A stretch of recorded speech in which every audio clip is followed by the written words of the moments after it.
Alright, ladies and gentlemen, I'm here on the show to talk about some NBA news. We're going to get right into it here. So, I want to talk about the Detroit Pistons because they have a game tonight. The Detroit Pistons play the Utah Jazz.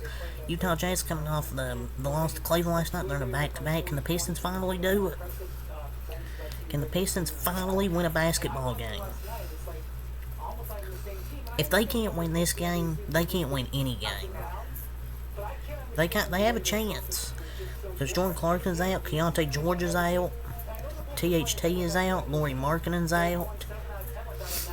Injury maintenance. If they can't win this game, man, they're never winning a game. Yeah, it's all about the Pistons. Joel Embiid is the favorite currently to win MVP according to ESPN's NBA MVP straw poll. They have Joel Embiid as the favorite by a lot of points. But Embiid is having the greatest regular season since probably Steph Curry in 2016, but he is a no-show in the playoffs, though.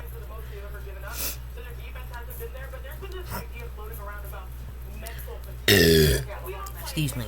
But yeah, Joel Embiid's had one of the best regular seasons probably the last few years. But you gotta get down to the playoffs. I know, it's only December, why are you talking about playoffs? Well, I mean, your goal is to win a championship. Yeah, MVP's are good, but you gotta win that NBA championship.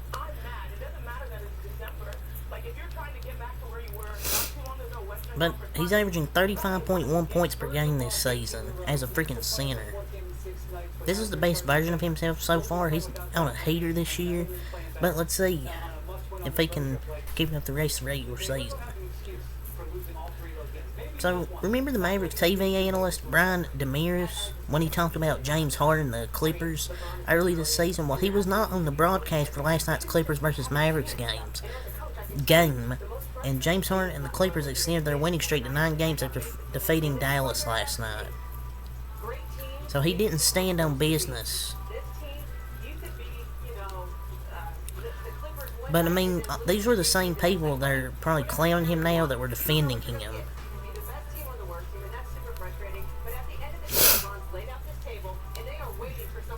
So life is funny sometimes. I think it was his daughter's birthday, plus he probably would have given Harden credit and say that he proved him wrong. So, like, it's his daughter's birthday. Of course, he's not going to be commentating or be there as an analyst for the game. I mean, it's his daughter's birthday.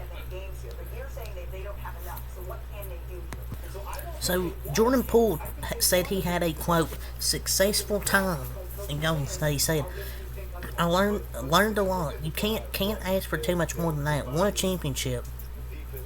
Played with Looney. Played with some of the greatest ever. What you talking about, Curry and Clay. Played with Andrew Wiggins, met great guys, the staff is good. It was a cool experience, end quote. It's hard to tell he learned a lot from the way he's been playing this year. But I mean, obviously, I get ignoring Draymond. And playing with some of the greatest ever, you know who he's talking about. And him and Looney are from the same area, so of course he's going to say Looney first. It was obviously successful because he got a championship on that team. It didn't seem like he learned a lot because with Washington he's been pretty bad. Excuse me, I'm a professional. So the final 3 years of Zion Williamson's deal are no longer guaranteed after he played in only 29 games last year, per Mike Vorkunov via at The Athletic. So, the final 3 years of his deal are no longer guaranteed because he only played 29 total games last year. Just a waste of hype and potential. Like, he has so much potential. He just can't stop eating. He just can't stop eating that food. That's a huge plus on the Pelican side. Maybe they could, they could let him go at the end of the season, possibly, and try and get somebody else. He may be freaking cooked, man. Look, he has no bag. So from Shams Charania here, end quote. Zach LaVine, OG Anunoby, those are two names to keep an eye on as guys that Philadelphia has monitored. Period, end quote from Shams Charania.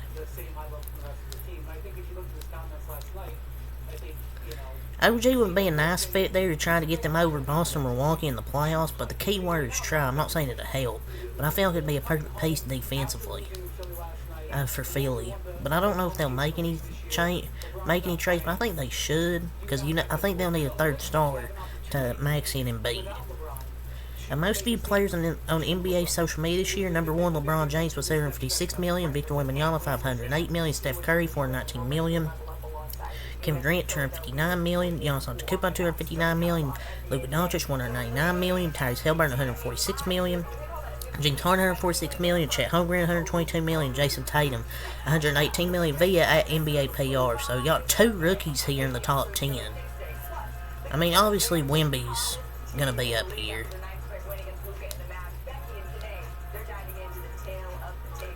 Two different type of players. People being like, oh, he's more than Curry. It's like, when you have a 7'5" player that plays like a point guard, then yeah, it's gonna happen. And it's two different type of players. And people are like, oh yeah, he has more social media views. Yeah, how about those 4 rings? But yeah, that's most viewed players on NBA social media this year.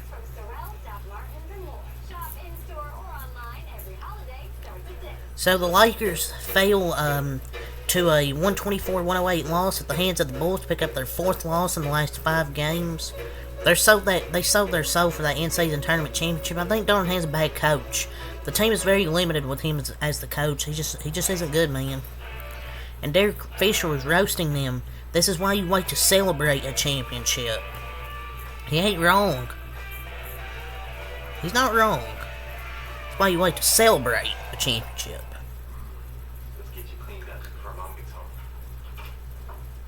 So Trae Young over his last 5 games, 30 points, 4 rebounds, 14 assists, 31 points, 4 rebounds, 15 assists, 35 points, 4 rebounds, 10 assists, 38 points, 5 rebounds, 11 assists, and 35 points, 4 rebounds, 17 assists. Well, he's not my favorite player, but he hasn't received a ton of help this season. He's really carried that team. He's really carried that Hawks team. These last 5 games putting up 30-plus points and getting like 10-plus assists a game. Like, he's absolutely carrying this team. And he's had 5 consecutive games with 30-plus points and 10-plus assists. Like crazy. Julius Randle over his last 10 games, 27.4 points per game, 8.4 rebounds, 5.2 assists per game. Shooting 57% from the field, 85% from the free throw line. He's not a superstar, but he's still a very good player. I think he can be like an all-NBA type of player. I think he can have an all-star type of season, be like a reserve. But Julius Randle's been balling these last 10 games. So the Lakers would consider a Zach LaVine trade centered around D'Angelo Russell per Jovan Buha. End quote, for LaVine specifically. I think the Lakers would consider a D'Angelo Russell-centric deal, but I don't think they've thrown in much more than a combination of Sari Phil, Rui Hachimura, and or Gabe Vincent, a young prospect, Max Christie or Jalen Hood-Schifino, and a protected first 2029, protected pick 2029 or 2029, 2030 first rounder. 2030 first rounder? Jesus Christ, why would they want D'Lo? He's trash. He's averaging 8 points per game in December. Ain't nobody taking D'Lo at this point. He's just too inconsistent. November he was good, but December's been trash. Joel Embiid in December, 41.4 points per game, 12.9 rebounds per game, 4.4 assists per game, 1.4 steals per game, 1.9 blocks per game, shooting 61% from the field, 37 from 3, 92 from the free throw line. Man, December Embiid has been a beast. One of the best players in the world. We'll see. It's going to be an interesting matchup on Christmas when we get to see Bam Adebayo versus Joel Embiid. It's definitely going to be an interesting matchup to watch.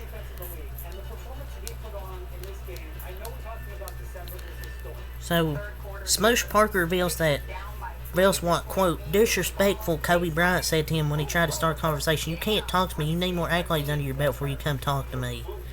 Kobe was right, because we never heard of Smush Parker until today. Especially when your name is freaking Smush. Kobe was serious on the court. It is what it is. Mike Miller says Paulo Banchero is a future Hall of Famer. I'm not going to say that. I mean, it's not a wild take. If he plays a healthy 15-ish years, he's definitely going to have a chance. And the New Orleans Pelicans have shown interest in Jared Allen per at Jake L. Fisher. Man, they're really trying to... The Pelicans may have a rebounding issue, but I don't think adding a non-floor space center is the best move. I don't know if Jared Allen would show interest back. So NBA.com's updated rookie ladder, number 1.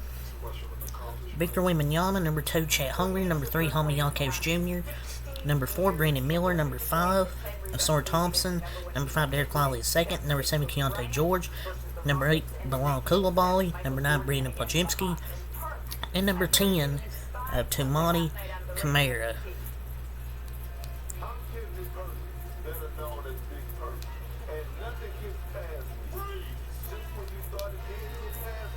I mean, you would say Chet's better than Wemby, but the way Wemby's played, it's tough, man. Like, they're both really good. It's hard to put. It should be like 1A, 1B.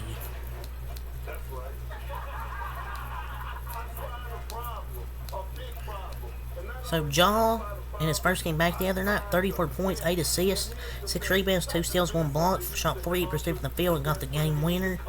He really made a game winner his first game back. Crazy. Being all for the NBA news, so until next time, peace.